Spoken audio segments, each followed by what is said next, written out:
पाठ 10 सच का प्रभाव। अंक 1। दृश्य विवेक का घर। उसके पिताजी अखबार पढ़ रहे हैं। उसकी माँ अंदर काम कर रही है।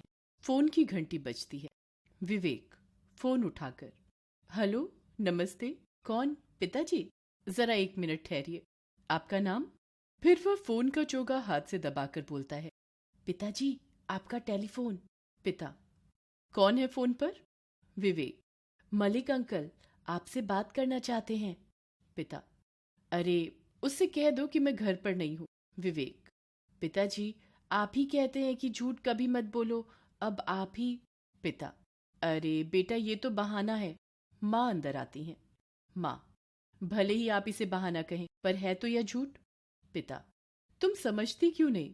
वो मुझे एक मीटिंग में ले जाना चाहता है। मैं नहीं जाना चाहता। अगर फोन पर बात कर ली तो वो मुझे अवश्य ले जाएगा। माँ, यह अलग बात है। आप हिम्मत करके मलिक जी से कहिए कि आप मीटिंग में नहीं आ सकते। पिता फोन लेकर, अरे भाई मलिक, क्या हाल है? क्या मीटिंग? सुनो, आज मैं मीटिंग में नहीं आ सकता। क्या कारण? अरे भाई कारण फोन पर नहीं बता सकता, बाद में बता दूंगा। आज कुछ ऐसी स्थिति है कि मैं नहीं आ सकता। फोन नीचे रखते हैं। अंक 2। विवेक बैठक में कुछ ढूंढ रहा है। माँ अंदर आती हैं। सक्षम कुछ पढ़ रहा है। विवेक, क्या ढूंढ रहे हो? कुछ खो गया है? विवेक, हाँ माँ, 10 रुपए का एक नोट मेरी जेब में था, अब मिल नहीं रहा है। माँ, वही 10 रुपए का नोट जो मैंने कल तुम्हें दिया था?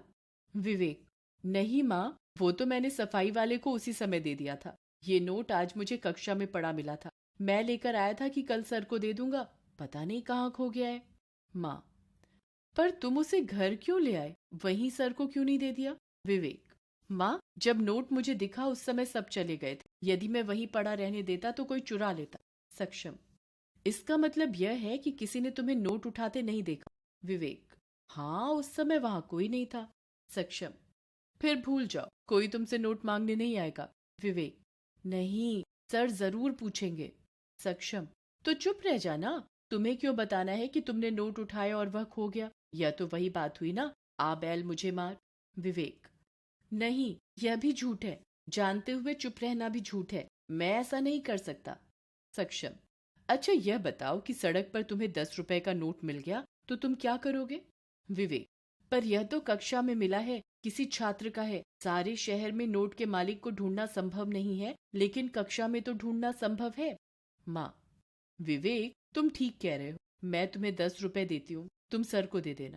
विवेक, नहीं माँ, मैंने नोट खोया है। उसे मैं अपनी जेब खर्च के पैसे में से दूंगा, अपने पिगी बैंक से दूंगा। माँ, शाबाश बेटे। अंक 3। कक्षा में सभी छात्र बैठे हैं। अध्यापक अंदर आते हैं। सब छात्र उठकर अभिवादन करते हैं। अध्यापक, बच्चों, मुझे अभी असलम ने बताया कि कल उसका 10 रुपए का नोट खो गया था। किसी को मिला है? विवेक, हाँ सर, वह नोट मैंने ही उठाया था। मुझे वह नीचे पड़ा मिला था। मैंने उठा लिया और सोचा कि आज आपको दे दूंगा। अध्यापक, अच्छा किया, लाओ वह नोट दे दो। विवेक उन्हें 1-1 रुपए के 10 सिक्के देता है। अध्यापक, यह क्या? तुमने तो एक नोट उठाया था, अब मुझे 1-1 रुपए के 10 सिक्के क्यों दे रहे हो? वह नोट कहाँ गया? विवेक, मैं वह नोट जेब में रखकर ले गया था। सोच रहा था कि सवेरे ले आऊंगा, पता नहीं कहाँ खो गया। मैं ये 10 रुपए अपने पिगी बैंक से ले आया हूँ। अध्यापक गदगद होकर, विवेक तुमने अच्छा काम किया। किसी ने तुम्हें नोट उठाते भी नहीं देखा, फिर भी तुम अपने बचत के पैसे ले आए हो। बच्चों, तुम सबको विवेक से सबक सीखना चाहिए। सच बोलने के लिए हिम्मत चाहिए। सब बच्चे, सर आप ठीक कहते हैं। अध्यापक, बच्चों, मैं तुम्हें एक कहानी सुनाता हूँ। जॉर्ज वॉशिंगटन जब छोटे थे तब की बात है। एक बार वे बाग में खेल रहे थे। गलती से उन्होंने एक पौधे को काट डाला।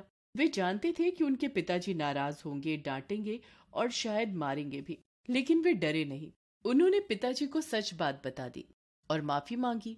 उनके पिताजी बहुत खुश हुए। इसी को साहस कहते हैं। सब बच्चे, हम प्रतिज्ञा करते हैं कि कभी झूठ नहीं बोलेंगे, हमेशा सच बोलेंगे।